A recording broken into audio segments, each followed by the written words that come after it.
So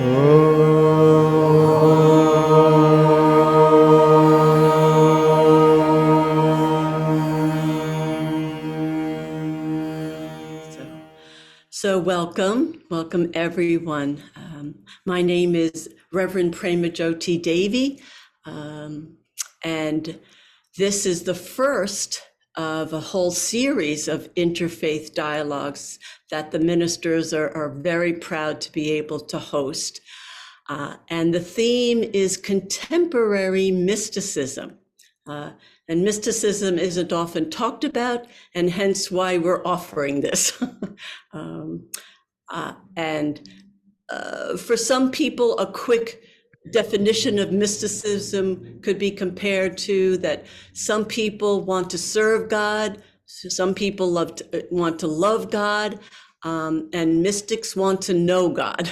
They want to experience God. Now, they could also love God and serve God. You know, it's hard to separate them all the time, but their emphasis is that. And so we're very, very thrilled that this is the first one in this series. We can look forward to an integral yogi talking to an elder, or a highly respected elder of a Nigerian African faith. Another talk with a Tibetan Buddhist and a rabbi whose community is involved in the Kabbalah, which is the mystical aspect of Judaism.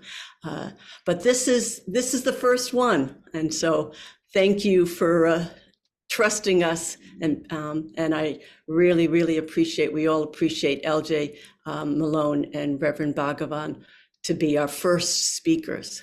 So I'm going to spotlight them and then introduce them. LJ Milone and Bhagavan, Reverend Bhagavan, and remove my spotlight because you don't need to see me. So LJ Milone has been serving the church full-time for 17 years. He grew up in Rockville Center, New York, where he attended Chaminade High School. He then studied at Siena College in upstate New York. Afterwards, he volunteered with the Franciscan Friars in Wilmington, Delaware, and Philadelphia, Pennsylvania, serving the poor, the incarcerated, the homeless, and the sick. He earned a master's degree in pastoral studies from the Washington Theological Union, where he studied with teacher and voluminous writer Ilia Delio. Currently, LJ is studying to complete a doctorate in preaching from Aquinas Institute of Theology.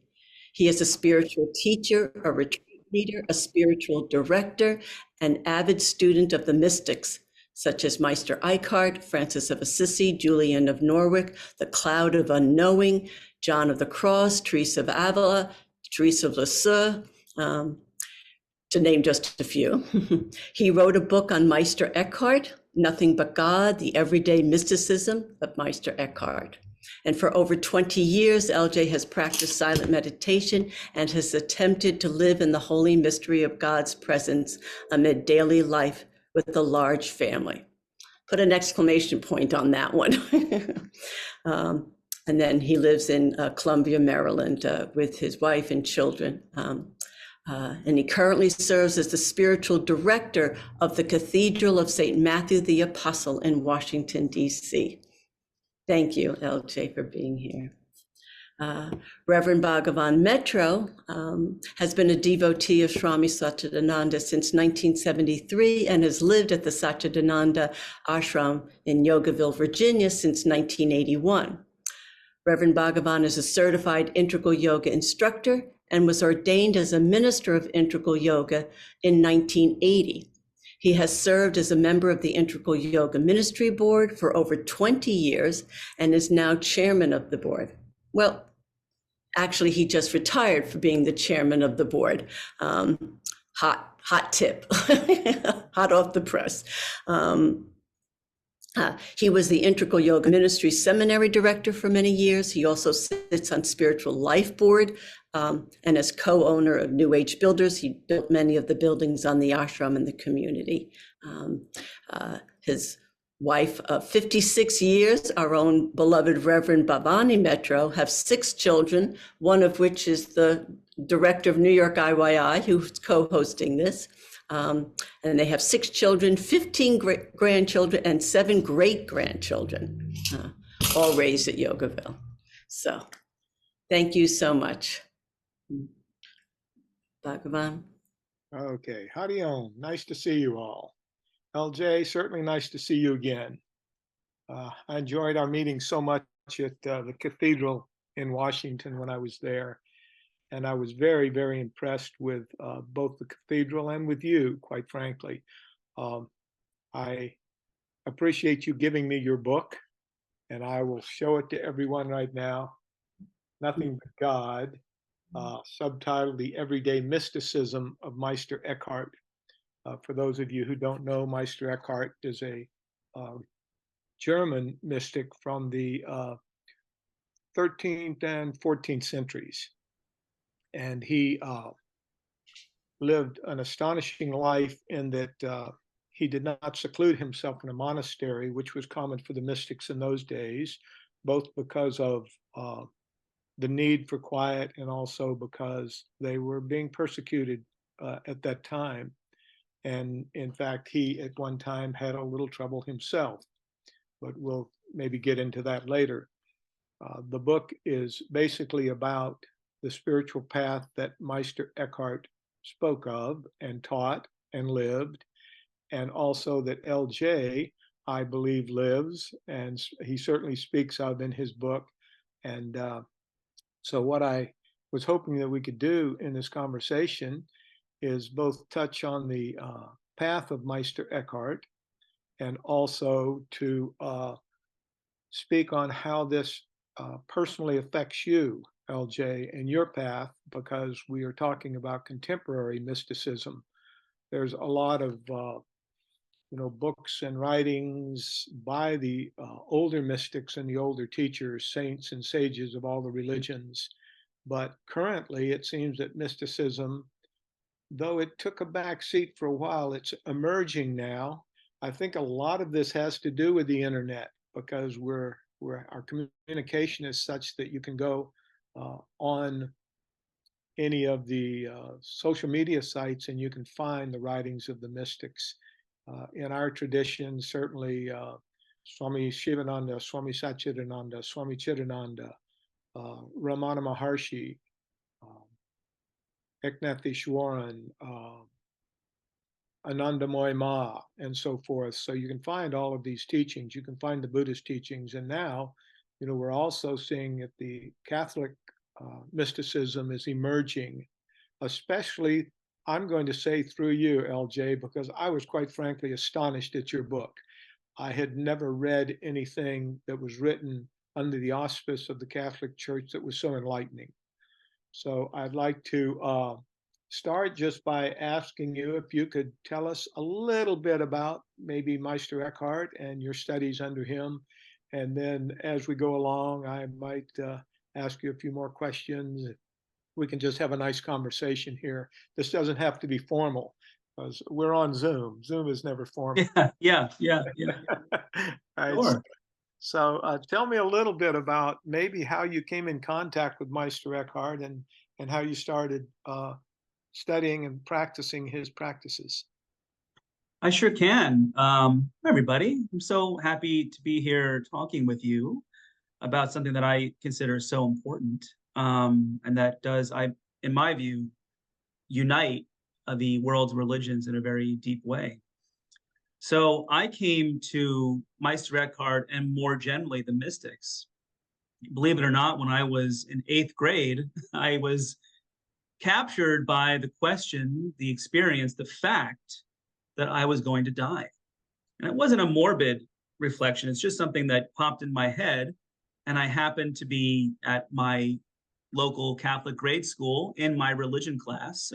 And that provided some initial answers, actually, and led me on a deeper path, especially towards the Catholic saints. And I realized that saints is a smaller category and mystics is a wider category.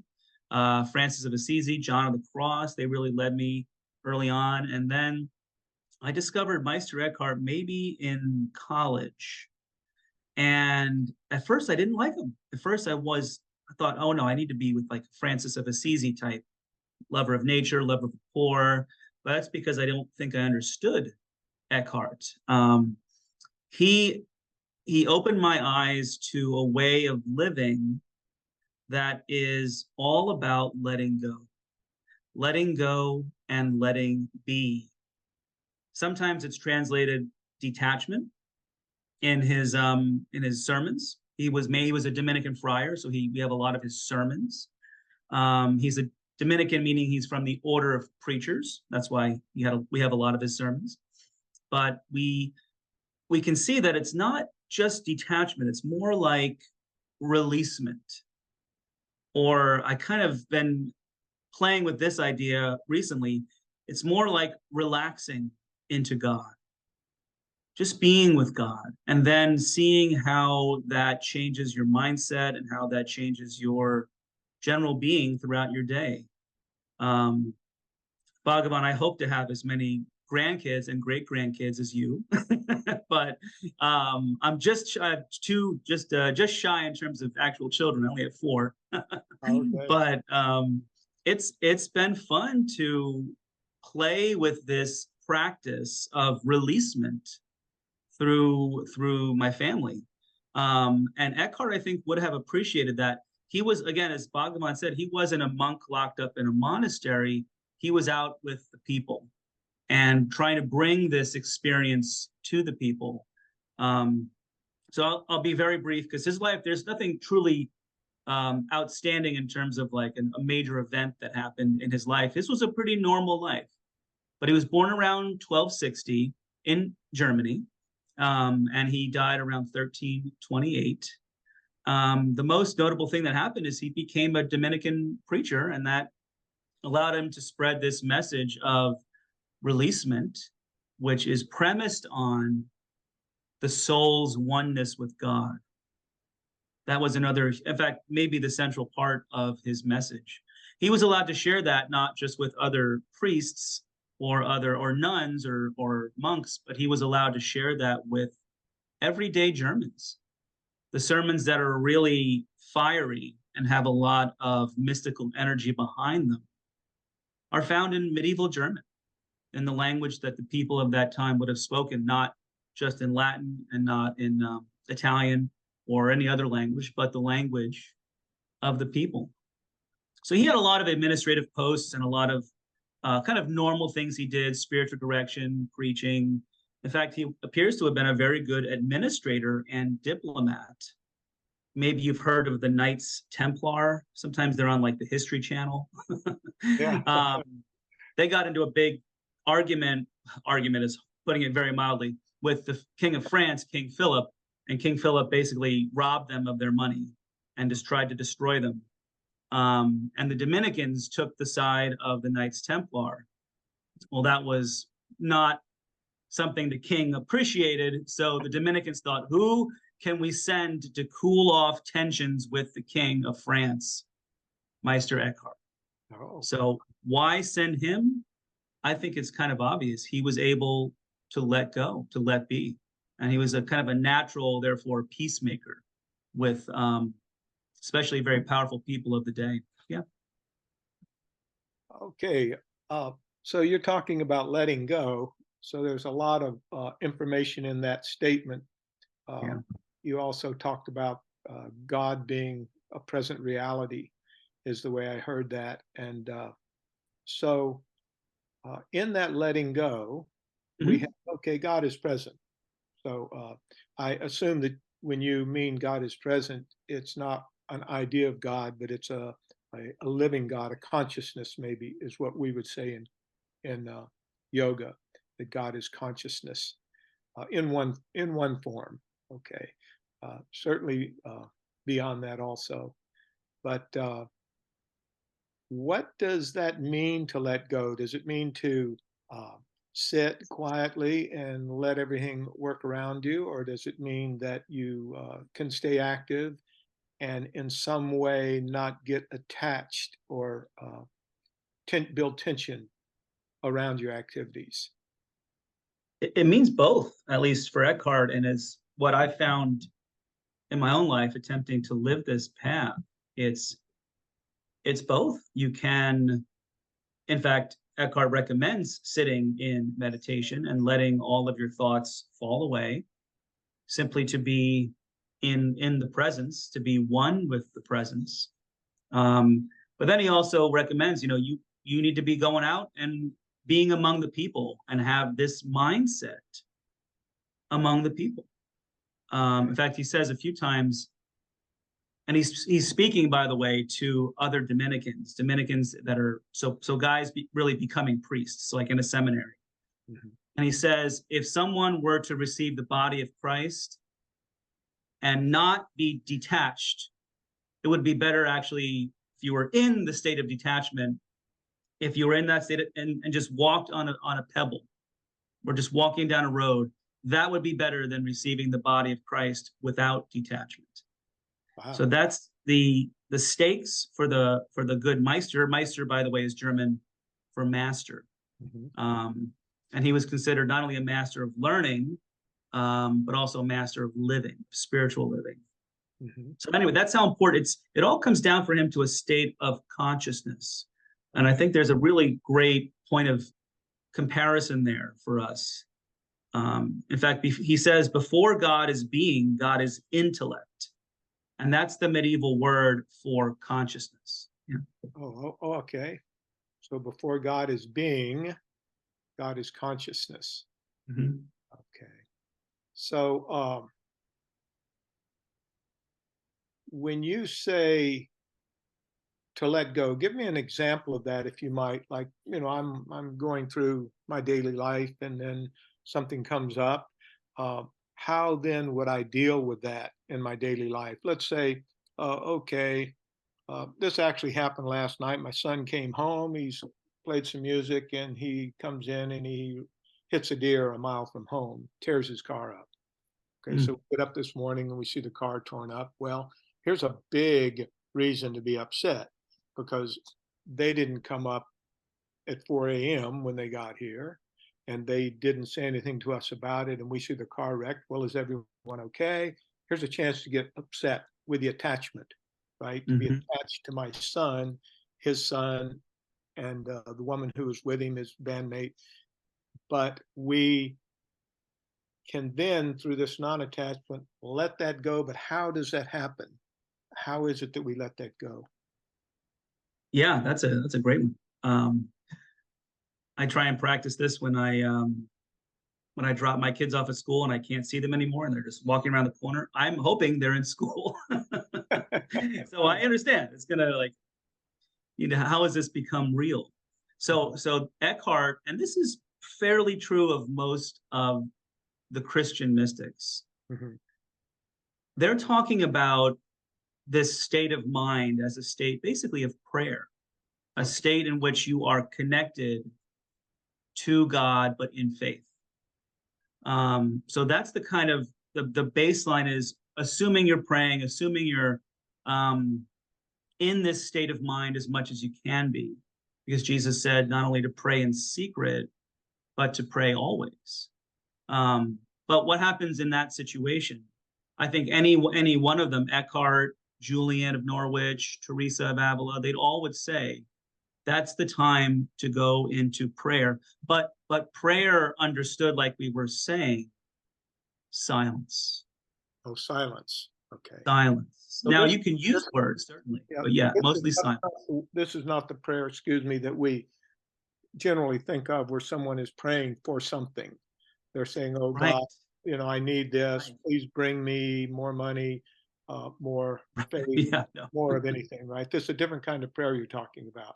Right. And there's no either or here. It's always, at least the deeper parts of Catholic mysticism, it's always a both and.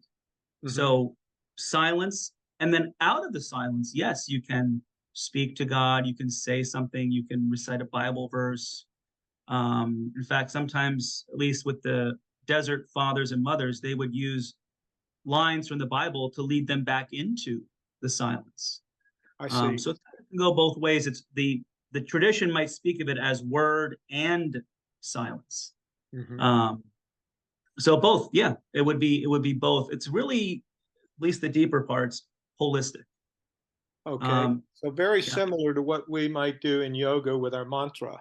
We say these holy names, these mantras, sound vibrations, and we say them until we come to a point of peace. And then from that point of peace, we can function out of that peace. And it's a far, far, far better way of functioning than functioning out of anxiety or desire or even intense concern. So we can say, okay, from this peace, I will now do my activities. My activities are then done in peace. So this is what you're talking about, I think. Yes, something more along those lines. Meister Eckhart called it the state of nothingness. State of nothingness. Okay. State of nothingness. Okay. Several other mystics talk about that too. That mystical prayer is really about nothing. It's nothing of me. Yeah, it's about the no thingness of God. And how does that, this is what I have been trying to live myself. I found it takes a little bit of acceptance of the feelings that I'm going through. So, okay. Accepting that I feel a little anxious when I drop my kids off, or I have feelings of concern, accepting that I have lots of thoughts.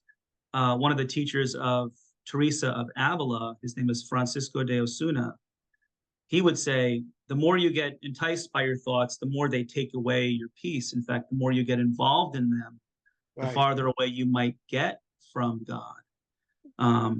So it's really about a state of not thinking.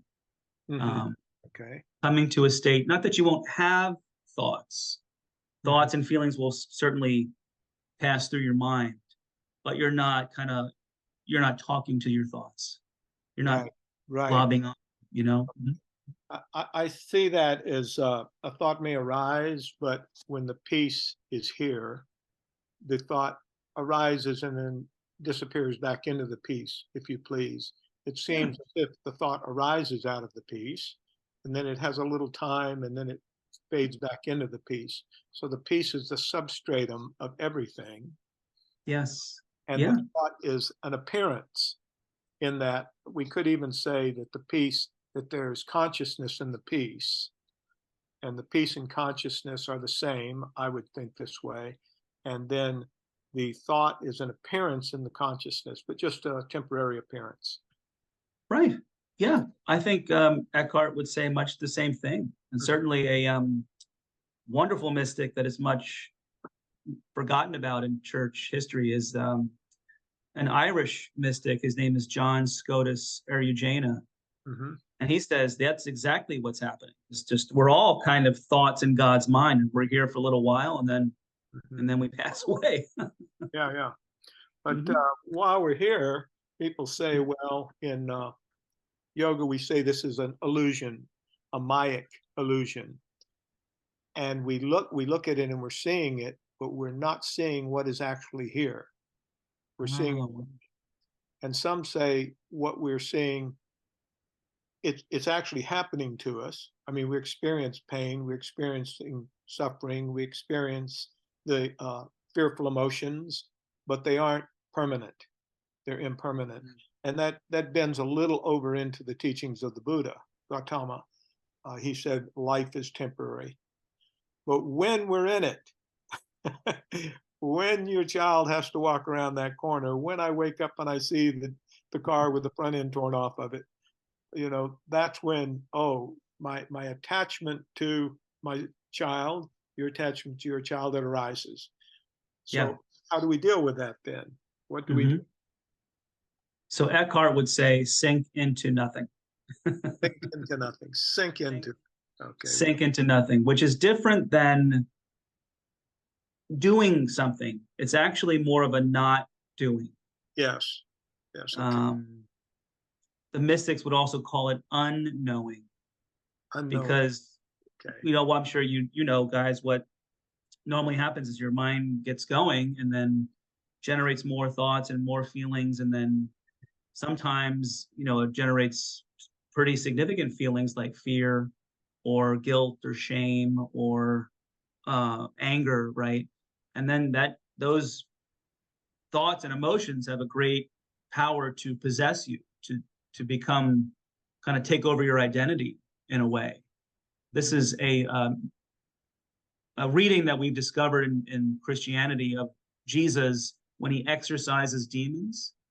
This might be another reason behind why he was so well known as an exorcist.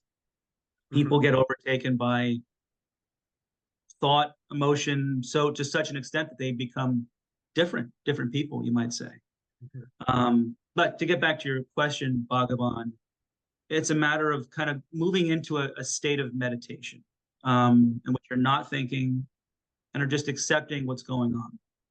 Okay. That's about the best concrete way of putting it I can find. Okay.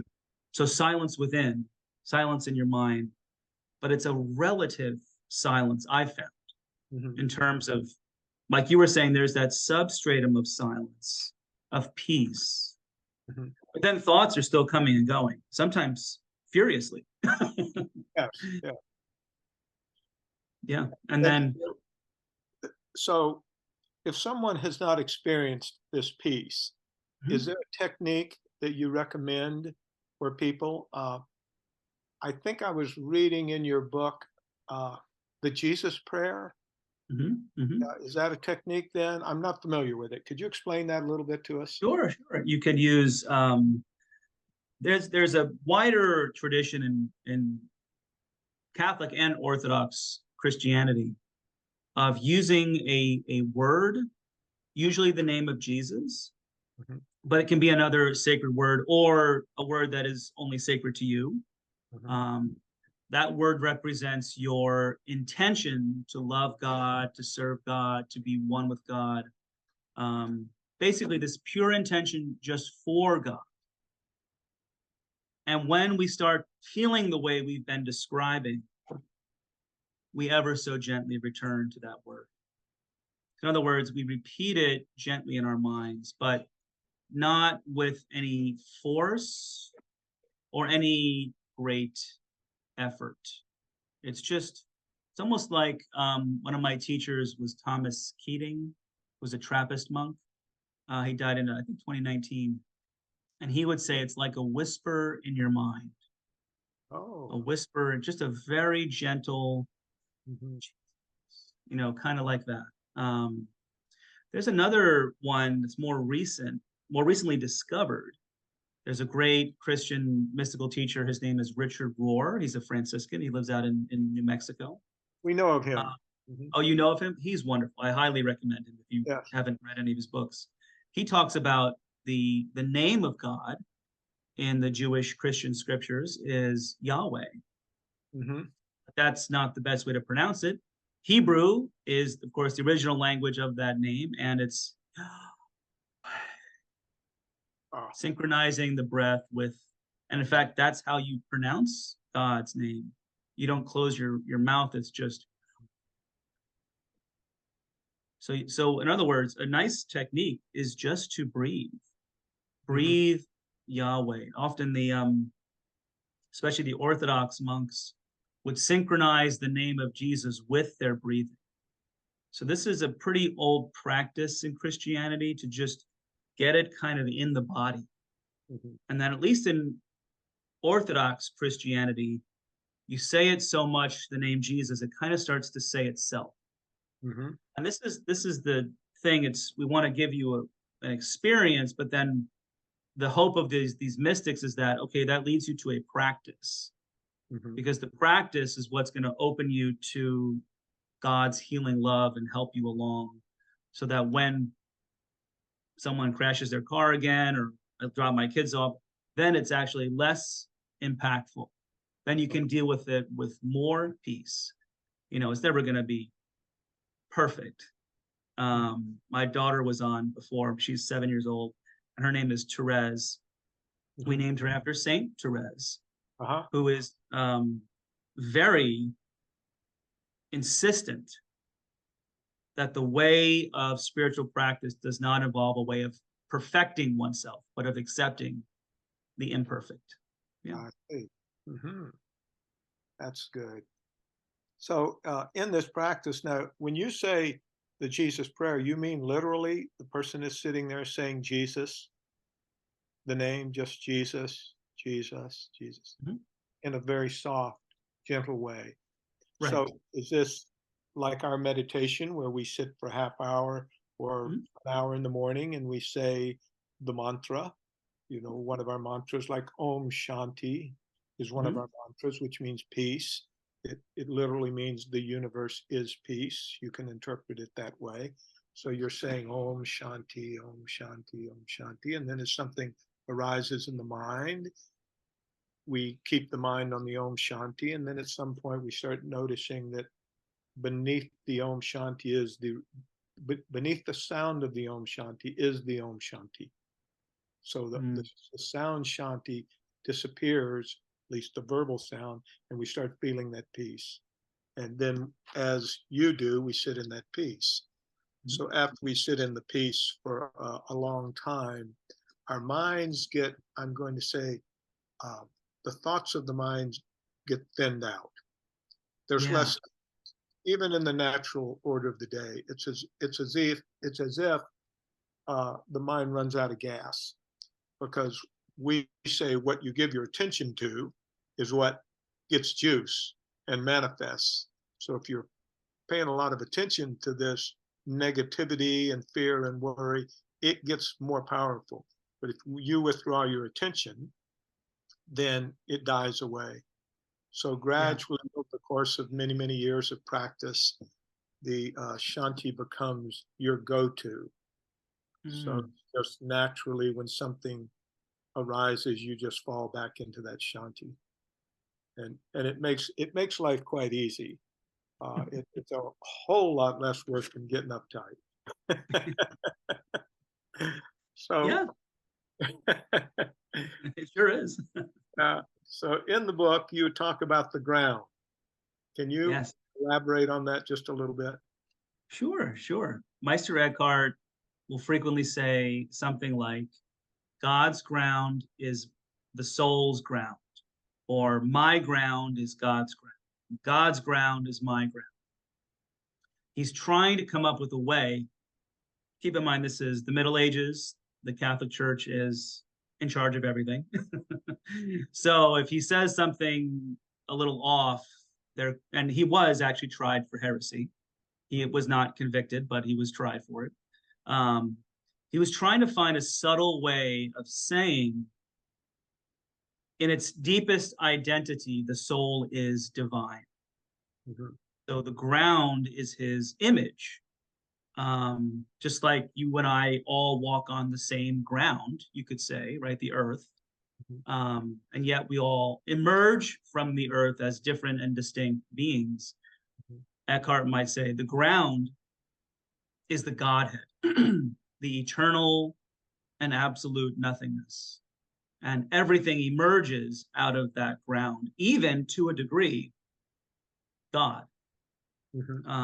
He might say the God that's distinct from us, the Father, Son, Holy Spirit, that emerges from this nothingness, this source nothingness.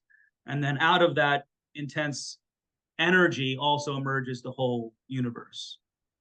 So it's a way for him to be subtle about the oneness of the soul and God, and ultimately the Godhead or the nothingness. Because in the Bible, Jesus made the statement, I and my Father are one. Right. But it seems like he was the only one that was allowed to make that statement, at least for a long time. That's how Christianity, especially the more traditional kinds, tends to understand that statement. But from the very beginning, mystics understood, this is an experience into which Jesus is inviting us. to discover our own I am in the I am. Okay. By I am, what do you mean by that term? So we were doing just before the Yahweh breath prayer. Yes. Yahweh is God's name that's from the book of Exodus, where Moses meets God in the burning bush, and Moses says, "What's your name?" Hebrew, it's Yahweh, but in English, it's translated, "I am who I am." So that's God's name, I am. There's only 3 characters in the whole Bible that say I am. Okay. It's God in Exodus, and then it's Jesus in the Gospel of John. And then there's a great story. I highly recommend you read it in John, the Gospel of John, chapter 9. The whole chapter is about Jesus healing a person born blind. And any time in the Gospel of John that there is an unnamed character, the Samaritan woman, the man born blind, there are stand-ins for humanity. So Jesus heals the sight of this man who was born blind. That's all of us. That might be some echoes there, Bhagavan, with the idea of illusion, right? Of the world maybe as illusion. We don't see right, according to the Christian tradition. We don't see what's right in front of our faces. We don't see the divine in all things. So Jesus heals this person's sight, and then this person is interrogated by the Jewish officials, and they say, "Well, who are you?" And the man, after he's been cleaned and healed and his sight has been restored, he is the only other character in the whole Bible to say, "I am."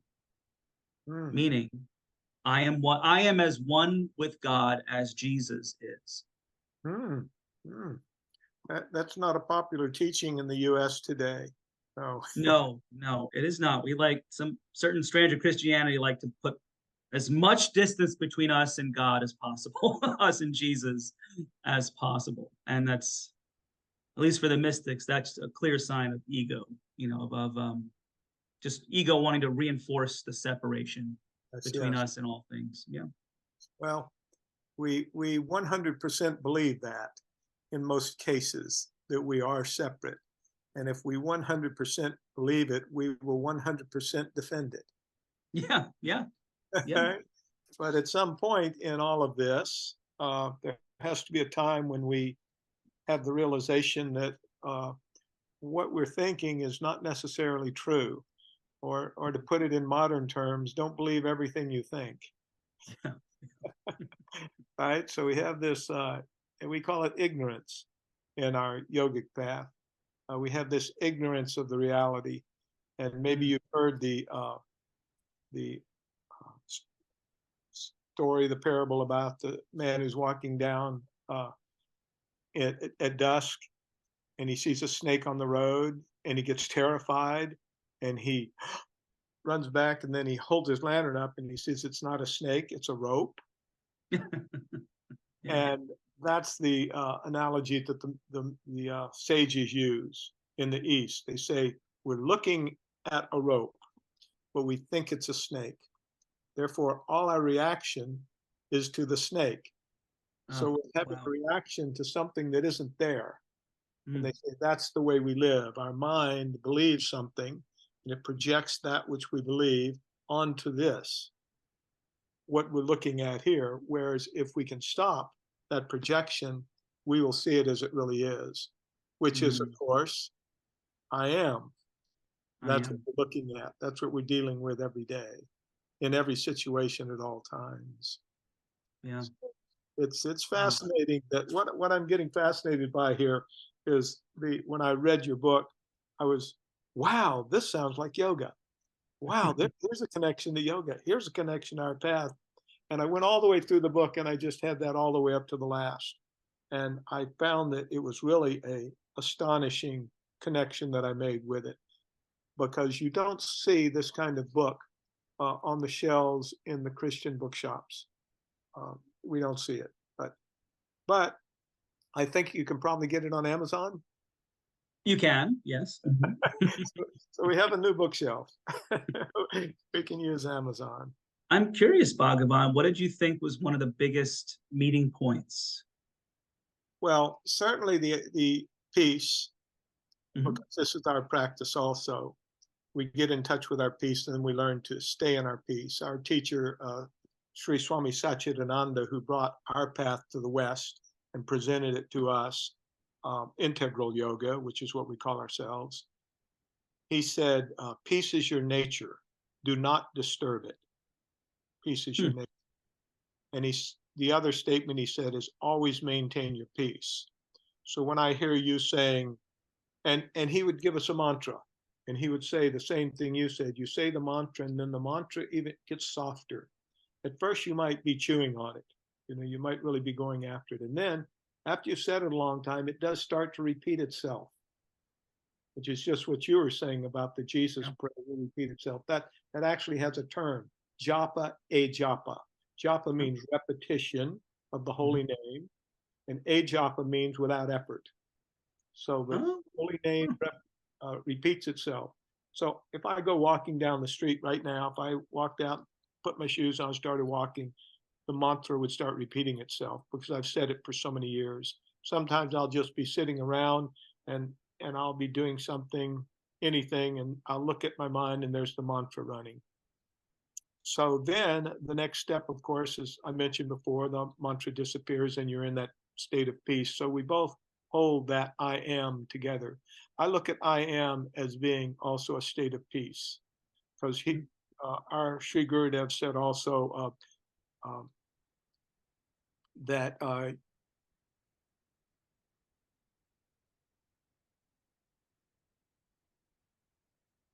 let me see if I can capture this one. It slipped through there real quick.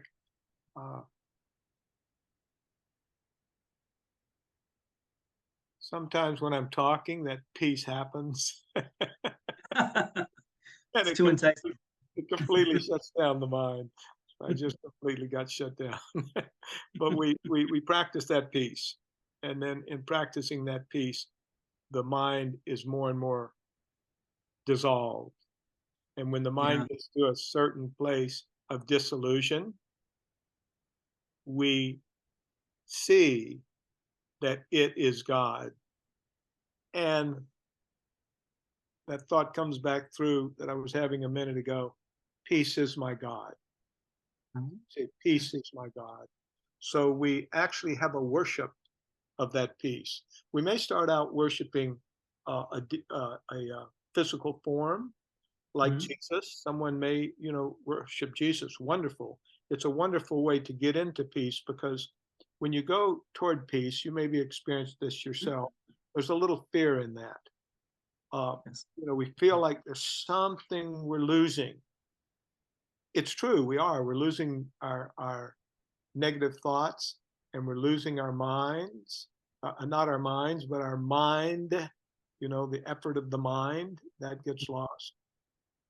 So there's a fear in that. But if Jesus is there, our beloved is there, we don't have the fear. We say, oh, the Prince of Peace, Jesus is in that peace. Or we can even say, Jesus is that peace. And if we say Jesus is the peace, then we will go into it. But we won't go into it if it's a void easily, right? Because the void is not a friendly place to us. For the conditioned mind, the void is not a friendly place. So we go into that peace. And these are the connections as you're talking and as I read the book I made. And of course, the ground, God is the ever-present reality. I also connected with you didn't use the term infinite too much, maybe once in the book or twice, but eternal you would use quite often. God is infinite and eternal. Yeah. If God is infinite and eternal, that must mean by reason that God is here now. Just that very statement. So we make a connection with that. God is here now, and God is in every now. Never not, right? I think a good name for God would be never not here. So we can see that in our practice, and I see that in your book. And the other thing that I want to ask you about is how about uh, doing, the doer? How does that work? Is some people say, well, I'm doing this, I'm doing that, and others say, oh no, there is no doer. God is the only doer. So did Meister Eckhart address this, and do you address this in your practice? Yeah, he has a famous sermon that is a commentary on the story of Mary and Martha. Martha and Mary were sisters who were friends of Jesus. And there's the story, Martha's in the kitchen and Mary is sitting at Jesus' feet and listening to Jesus. Martha comes in and says, Jesus, why don't you tell my sister to come help me in the kitchen? And Jesus says, she's chosen the better part. So normally in Christian mysticism, that has been taken as license for the contemplative path is better than the active path. Martha was doing some service. Mary was listening to Jesus. So these are representatives of the contemplative path and the service path, the active path. Eckhart is the only one, as far as I can tell, in Christianity to reverse that and turn that interpretation on its head. Martha was the free one because she was beyond the need to feel Jesus' presence. So she, for Eckhart, had a well-exercised ground, which meant for him, someone can be out in the world doing the normal business of the world and be one with God, be in this state of nothingness. I like the title integral yoga, because as far as I understand, I'm not entirely sure, certainly, but please correct me if I'm wrong. Yoga has something to do with unity, correct? Is that Yes, right? yes, yes. Yoga means union. Means union. So that's the very title, integral yoga, is actually, Eckhart would love that because it's about integrating this unity we already have with God into daily life. So he would say the point is simply to practice Gelassenheit, releasement. Mm-hmm. So in other words, we tend to, well, we were just talking about, right, Bhagavan, we tend to turn things that are not big deals.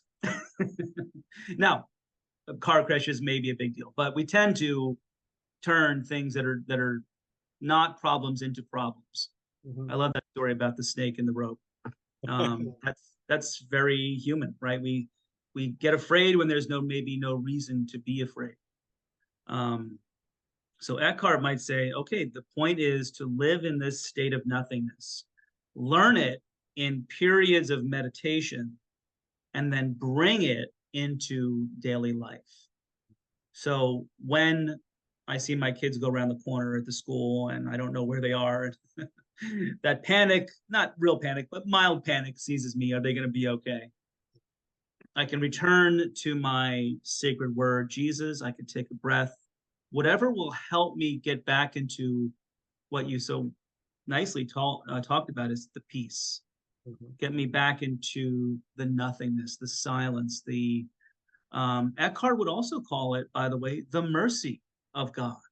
Mm-hmm. So it's either, and it's just funny, I think, that for him, mercy and nothingness are both describing the same reality.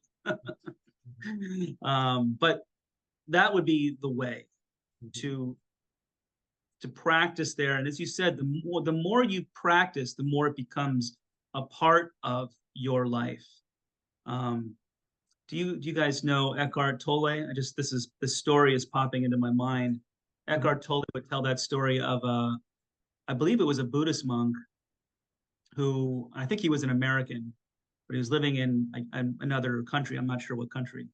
And he is up on a mountain, basically as a hermit, and he's meditating all day, and he's loving it, great peace. But then he has to go and renew his passport.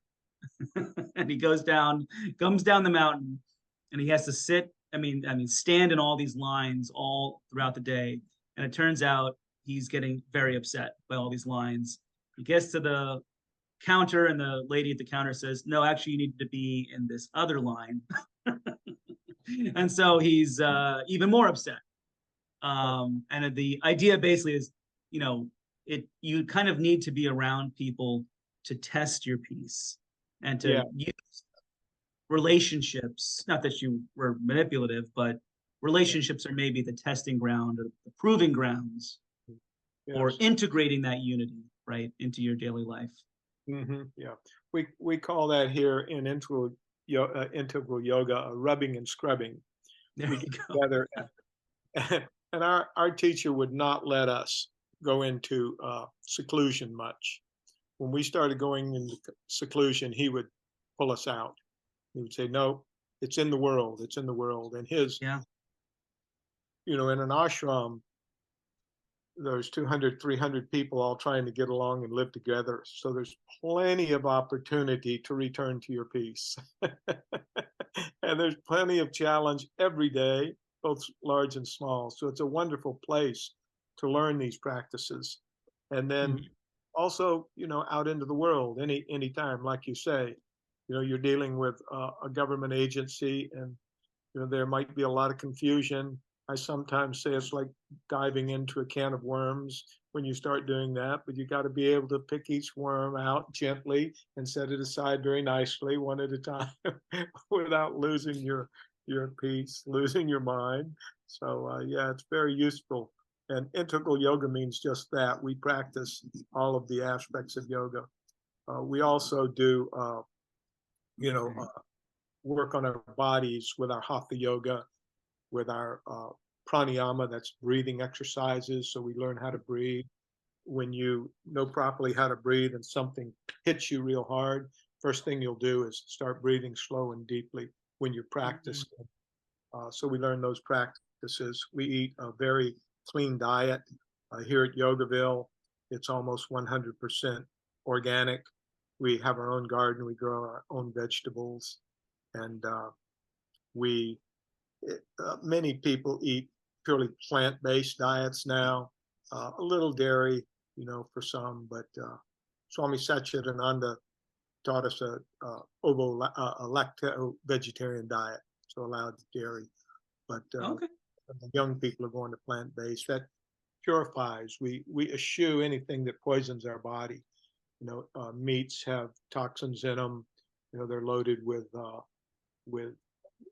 diethylstilbestrol, which are growth hormones, which are most likely contributing to the rise in cancer we're seeing, because cancer is a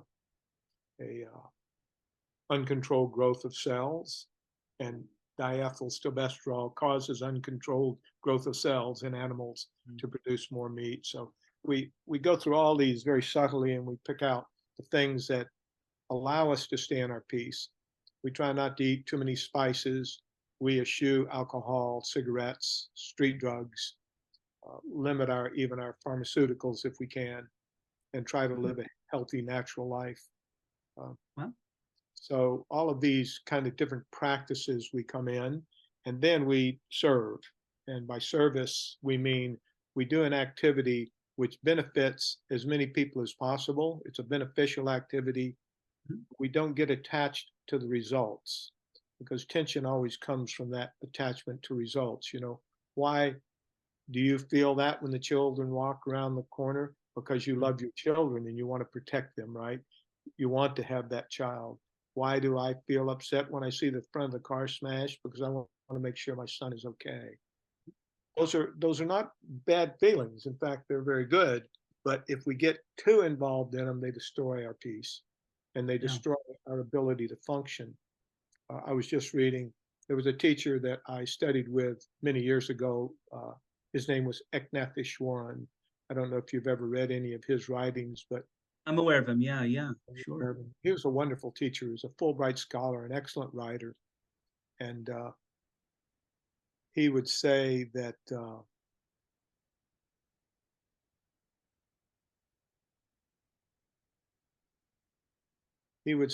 when, what was that reading? I just read it. Hold on, I've got it right here. Let me check this out. I think I took a photo of it because it was so astonishing. Well, I guess I didn't. Usually I have my Usually I have my phone right here.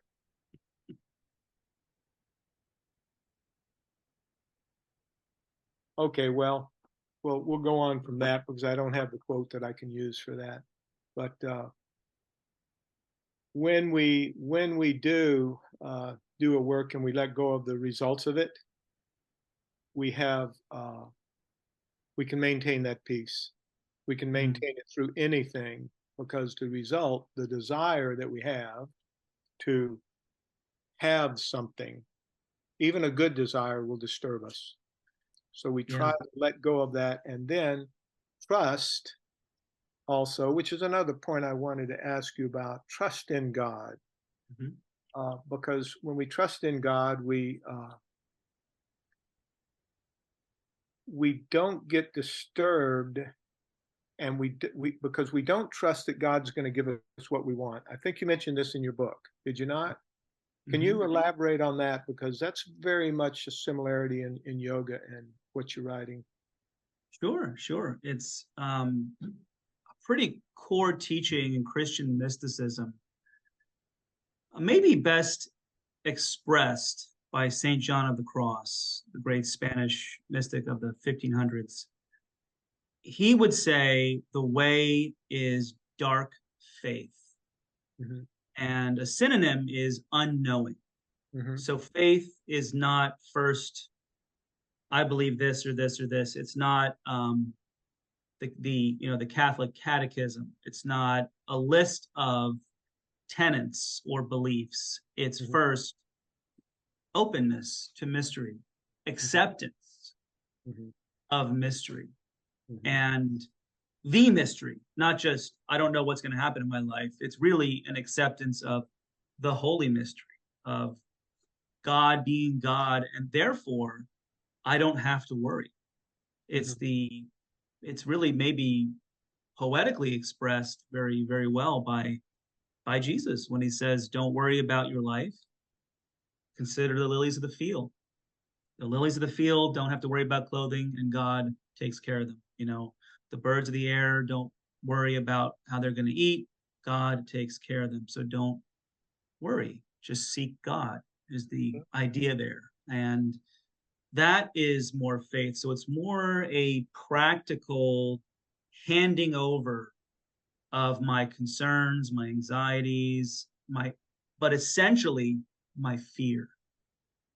The most common one-liner in the Bible, maybe you folks know this is all through the Bible, is "do not be afraid."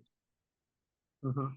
And I think it relates back to what you and I were talking about earlier, Bhagavan, about the tendency of thoughts and feelings to possess us. And when we're believing in that separation 100%, right? The root of that might, for at least for Christianity, is fear. Or Hmm. maybe that separation tends to produce this fear, Hmm. but they're somehow related, right? That this fear and this illusion that we're separate, they're somehow related. So in the Gospel of Matthew, for instance, the constant refrain is, "God is with us, do not be afraid. God is with us, do not be afraid."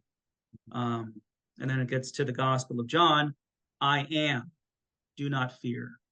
It's um, that's the real issue at root for Christian mystics, is that we can get taken in by fear so easily. Hmm. But again, it happens. It's going back. Most mystics expect that you will have problems, but the practice is to just come back to God when you notice you're in the middle of this feeling or this problem, right? Because I wanted to share something. Meister Eckhart says, I think something very, very similar to what you were talking about in terms of the peace being God. He says, if you have God and only God, nothing will disturb you. Hmm. Hmm. That's faith. That is what faith is really about. If Hmm. you have only God, meaning, um, well, meaning what we were talking about. You're not attaching yourself to anything in this world. Hmm. And I hope I should probably make this clear. I don't mean attachment in the psychological sense, but um, I mean in the biblical sense, in the sense that we tend to regard things as of ultimate concern when they're not of ultimate concern. That's what the Bible would call idolatry. Mm-hmm. Yeah. Okay. Mm-hmm. So that's faith, I think, is this openness to, acceptance of, and willingness to live with mystery. And then it affects our daily lives with a lot of ambiguity. I mean, there are sometimes I think I'm listening to God, and then upon further reflection, I think, no, that might just be my ego. That's just me. I just want that thing or that person, or I just want that.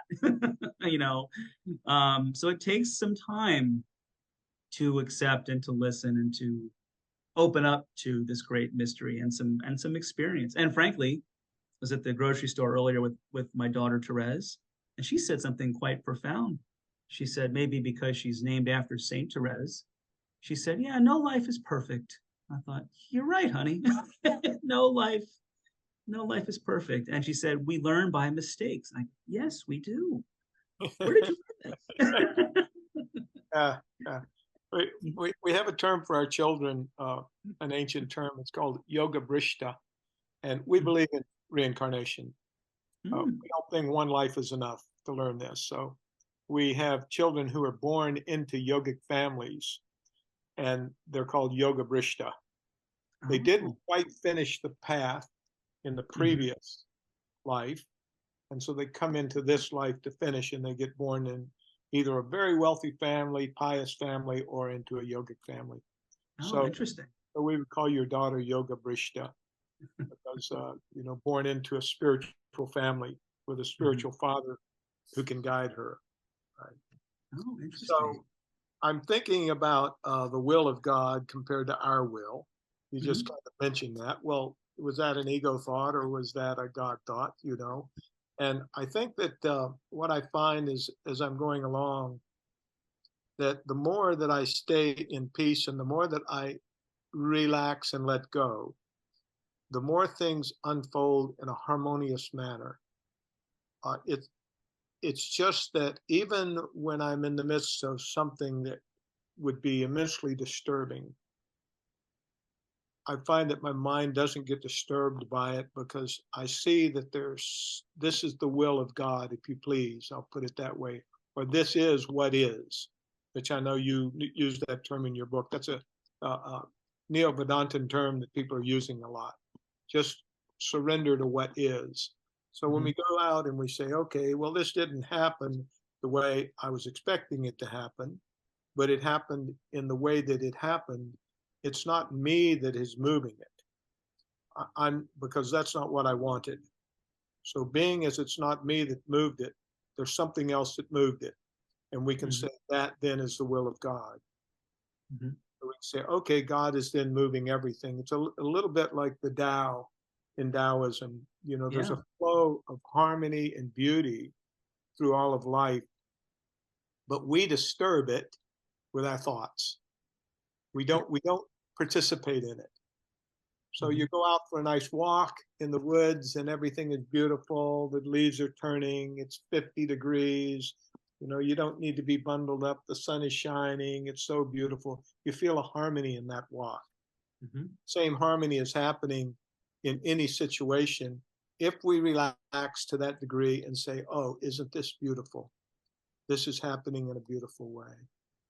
Wow. So I really like that thought. I found that in your book, actually. I don't know if you put it in there, but as I read it, it was. No, that's very much in there. I don't know if I specifically mentioned it, but Meister Eckhart, and this is also true of someone named Jean-Pierre de Caussade, who's a priest in 1700s in France. They would say that the will of God for us is the present moment. Yeah. They'd say what's happening is it's exactly what you're saying, Bhagavan. It's going with the flow of what is, of the now. Of the now. Yeah. And because this is the now is where eternity and time meet, right? It's this portal into infinity. So they would very much say, no, this is the term is the sacrament of the present moment, the declaring God's will for us, right? Yes, and then Eckhart, Francis of Assisi, others would say, yes, when you're in this state of releasement, of nothingness, then you realize that everything is a word of God. Everything is speaking to you or interacting with you, connecting with you through the great mind, through the mystery, through the nothingness.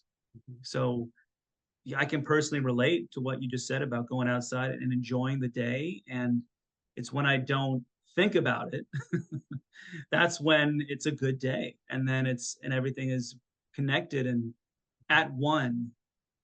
But then when my thoughts get involved, and this is where there is some subtlety, right? Thoughts can be there. I think we were saying this earlier. Thoughts are fine. They can come and go, but it's the possessing of our thoughts. And that's what I mean when I get, Meister Eckhart called it Eigenschaft. And it's a word that could be translated as self-reference. Let me take this thought and bring it back to me. So in other words, I use it to kind of add it to my identity, or and believing this is who I am. I'm this thought, I'm this feeling, I'm this whatever, right? This label about myself. And all the mystics, I mean, I'd love to hear more from you guys too. All the mystics I've read, Christian, and I've read a few Jewish mystics, they all seem to say that our identity doesn't stop at thought, feeling, experience, label. It's just that's so small compared to actually who we really are.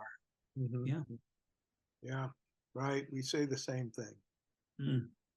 I figured. And then the identity at that point starts to change, because yes, you start saying, well, am I really this separate little frantic individual, or am something greater than that?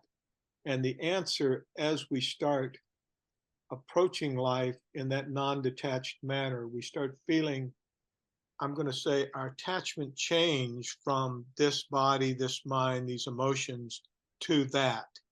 And we sometimes call it that, THAT, because there's no word that can describe it. No mystic, no poet, no master has ever said one word about that which is true, because it's beyond the comprehension of the mind. And it's beyond, as soon as you put it in words, you bring it into the mind. Being as it exists prior to the mind, we can't have a word that describes it. We can put words on it, for reference, like we can call it God, we can call it self, we can call it I, we can call it consciousness. Some people will say awareness or Yahweh.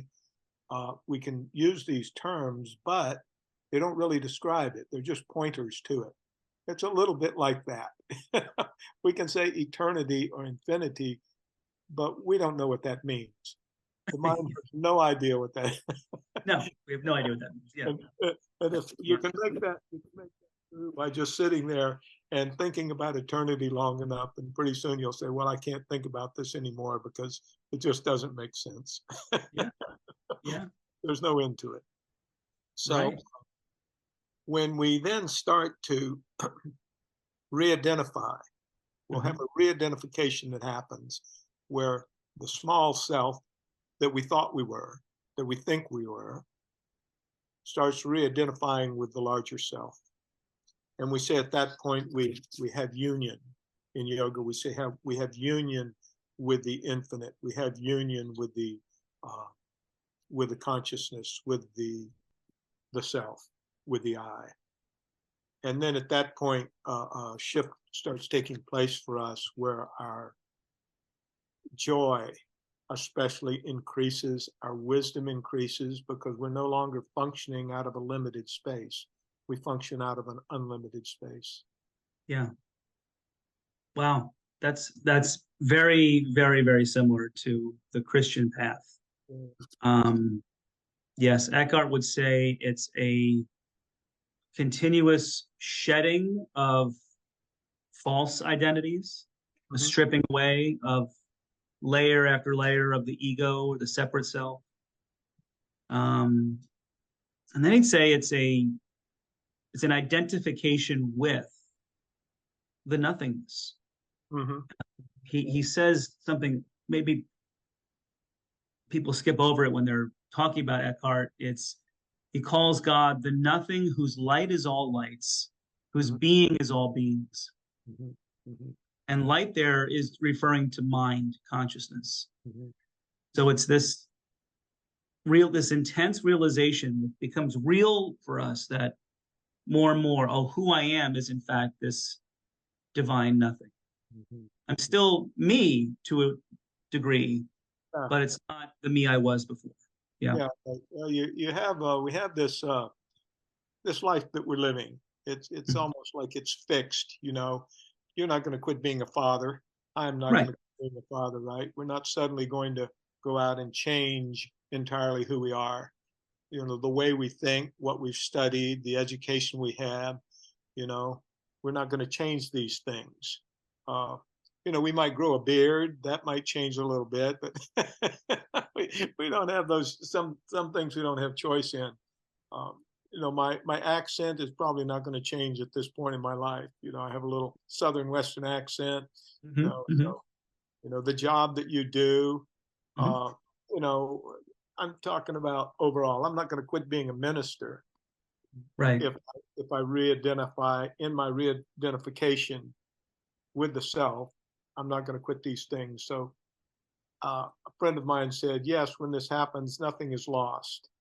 And Mm-hmm. for a long time, I didn't understand what he meant. And then I understood, oh, he's telling me, I'll still be Bhagavan Metro in a way, wandering around my house, washing the dishes, doing the clothes, you know, Mm-hmm. blowing leaves on the lawn, giving satsang. Satsang is spiritual uh, gathering. Okay. Bhavani and I did that, last week on the 28th. We're going to be doing it again here at Yogaville on the 19th. Uh, so anyway, still be doing these things. Yeah, those won't change. But there's an incredible change in the feeling of life. It's that life becomes, I'm going to use this word, adorable. Ah, I like that. Life becomes adorable. Yeah, I And like that. we fall in love with it. We love it. And we see every face. My first teacher, Ishwaran, said, every face I see is a joy to me. Mm. Every face. He didn't say only the smiling faces. He said, every face I see is a joy to me. Oh, wow. And so Wow. we fall in love with life. I will say that we fall in love with it, and not just in its most beautiful form, but in its what seemed before to be ugly, what seemed before to be tense. We Mm-hmm. love with people, and therefore our actions become beneficial. Mm. Everything we do out of love. We do out of concern. And even when we might be disciplining our child or our children harshly, it's done out of love, and it's tempered. You know, I one time Yeah. saw Swami Satchidananda, and we were working, and he was standing there, and this one person came up, and boy, they were really being stubborn, and boy, he turned around and he was fierce with them. Oof. I was thinking, wow, that was terrible. And standing right next to me and him was this really gentle girl, Mm-hmm. and she's watching this, and it was almost like she started trembling. And he finished the conversation with that person. He just turned his head like that, pure gentleness and love for her when he turned to her. And she just melted into that love that he was showing Mm. her, that he was enveloping her in. So it's not that we're always perfectly nice. We can sometimes be tough, but the purpose of the toughness is to benefit. It's Mm. always beneficial. We find that we live a beneficial life at all times. Wonderful. Yeah, that's very close, almost the same thing, right? Basically, that we It is the same hopefully. thing. Yeah, it's the same Well, thing. I mean, let's call it what it is. It's love. all, Yeah. all roads lead to Rome. Yes. Yeah. All roads lead to love. Yeah. One of our basic sayings in integral yoga is truth is one, paths are many. Truth is Mm, one. So the ground, the self is one, but the paths to get there are many. And this is yeah. why our teacher did vast amounts of work in interfaith work. And we even have here at the ashram our lotus temple, our lotus shrine, that is dedicated to all the major religions of the world. Wow. In fact, you have a standing invitation to come to Yogaville. You just let me know when your schedule Great. allows. You come down here, and you will be our guest here, and we can go around. And, uh, and what did you say? I'd love that. Vamani, my wife, is sitting here listening to our conversation. She says, and your family. Oh, Because, great. Are you sure? yeah, yes. Well, 6 kids, 15 grandkids. Okay. Oh, that's right. You guys are used to it. Okay. Our house is child-proof Okay. and child-friendly. Mhm. Yeah, to be sure.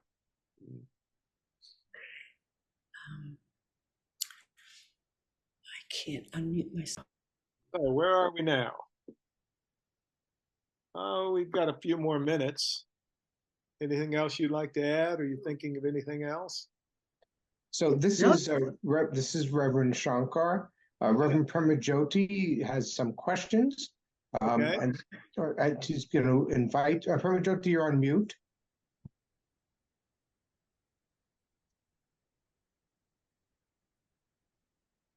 Otherwise, I can read some of the questions that have come up from the chat. So give me a moment to open that.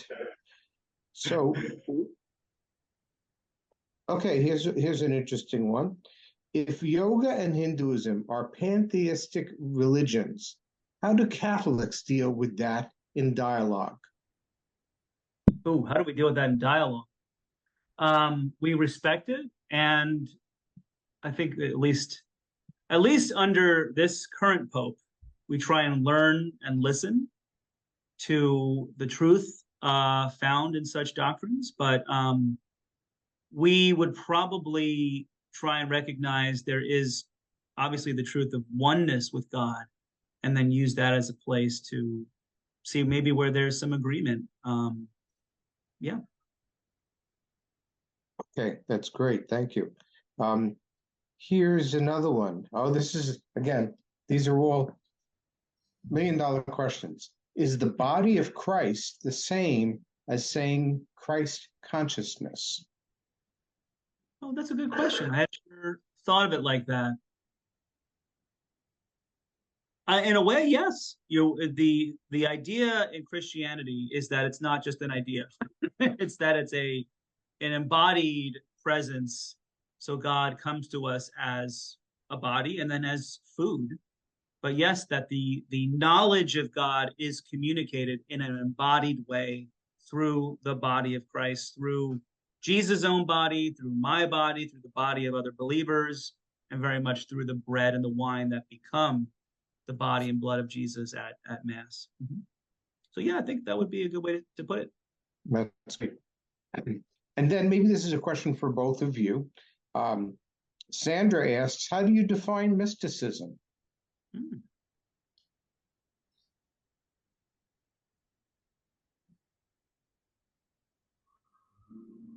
I would say it has everything to do with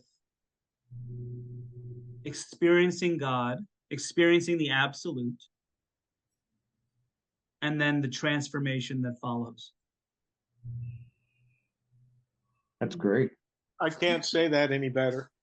Yeah, it's true. Experiencing the absolute and the transformation that follows. Certainly. Yeah, that's beautiful.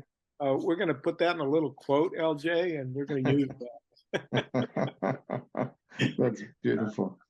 Let me open it up. Does anyone else have a question they would like either of our speakers to answer? You can put it into the chat and I will read it to them.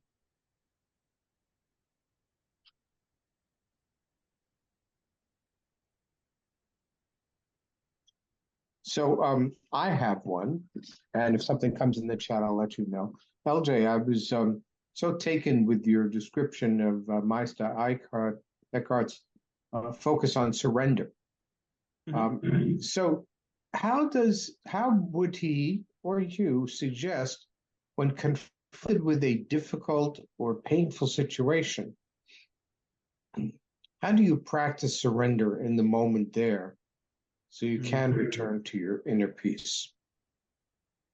First, a deep breath. Yeah, this is what I would do. I would take a big, deep breath.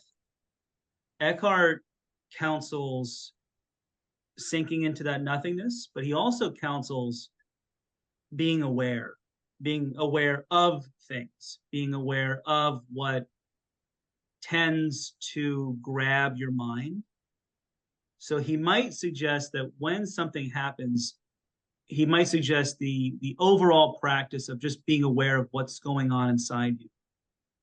And that's what I try to do also. Okay, this event happened, I feel annoyed. And so it happens often. Here's a little insight into my morning routine, guys. I am the one who takes all 4 of my kids to school, and one of them is usually rather late getting ready. Happens every morning. I don't know why I'm still surprised by it. But so this is really with a more routine thing, but it can also be applied for random events that happen. It's being aware in the moment, and this does require practice. It's hard to do it right away. In other words, a fresh face, a beginner, no spiritual awareness at all, that they're going to stumble probably. But Eckhart would say that's fine. After the fact, you can still become aware of what was going on inside you and then slip into that state of nothingness. So that's what I do when my daughter gets ready, and where it's like, we've got 30 seconds to get in the car, and she's still brushing her teeth and like doesn't have her bags packed. And I can notice the annoyance, and I notice it in myself where it is in my body. So if it's in my chest or if it's in my jaw, sometimes my stress goes into my jaw. Notice it, and then I notice that I feel annoyed, and then I slip into that state of nothingness. Maybe I repeat the name of Jesus. I actually use the name Jesus in Aramaic, the language Jesus spoke, which is Yeshua. So I will just repeat that in my mind, maybe once or twice. And that is what enables me to surrender, to accept what's going on. And it's a weird kind of paradoxical state, because I still have the feeling of annoyance, you might say, kind of top of mind, but it's okay. And I can live with and accept that feeling and not let it, well, to use Bhagavan's phrase, not let it disturb my peace. That's beautiful, LJ. Thank you. We're almost at our end, but Bhagavan, did you want to add something to how do you actually practice surrender at the moment? Yes. A long time ago, when I first met Swami Satchidananda, I realized that I was not going to be able to do this by myself. And the other realization that I had with my family is that these people are too precious to me to be put in my hands. And I realized that there was no way I was going to be able to do for them what needed to be done. Therefore, I put them in his hands, and then he, in turn, put them in God's hands. So what I do when something comes up really tense, I say, this is too precious for me to take care of. I'm going to give it to you, God, and you take care of it. And I literally completely let go of it. And then my mind returns to peace. And I will say I have never been disappointed by that. So I completely offer the person, the situation, the thing to the Lord, if I can use that term, or the self, because it's too precious. And that's how we feel. We feel that our children, our life, even our possessions, our partners, they're very, very precious to us, too precious for our care. So let's put them in the care of the divine. That's beautiful, Bhagavan. Thank you. Thank you. And LJ, you added a little something to the chat. You want to verbalize it? I did, sure. Someone asked me, I was curious about death as a child. How do I see it now? And it's another, maybe the final way, but it's a way into the divine nothing in union with Jesus on the cross. Yeah. Beautiful, beautiful. I'm going to return this now to Reverend Premajyothi. And I'm frozen. No, you're not. We got you. We can hear you. Yeah, we hear you, and you're not frozen. Yeah. According to mine, I'm frozen and I'm unmuted. I'm so sorry because I can't. I'm so glad you can see me and you can hear me because my computer isn't working that way. Okay, well then, thank you. This was absolutely wonderful. I'd like to end with 3 ohms, which is another way of saying Amen and Amin. And then there's a chant that we do that means lead us from unreal to real. So if that's okay with you, LJ, I'd like to end our time together this way. Wonderful. Thank you. Thank you. Thank you, Reverend Bhagavan. Do you want? Thank you.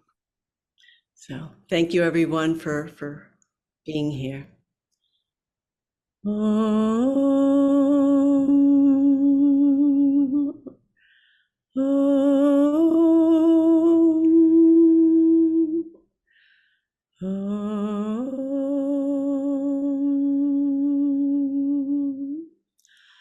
Asatom ha satgamaya tamasom ha jyotirgamaya mrityorum ha amritam gamaya.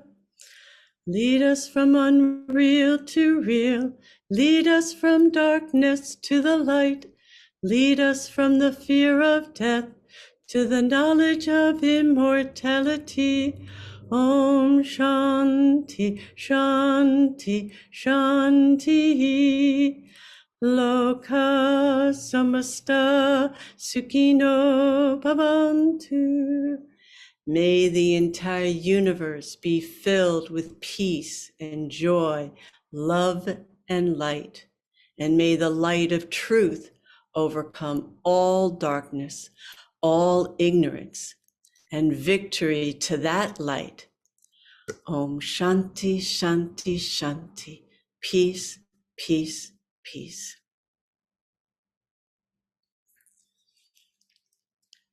Thank you.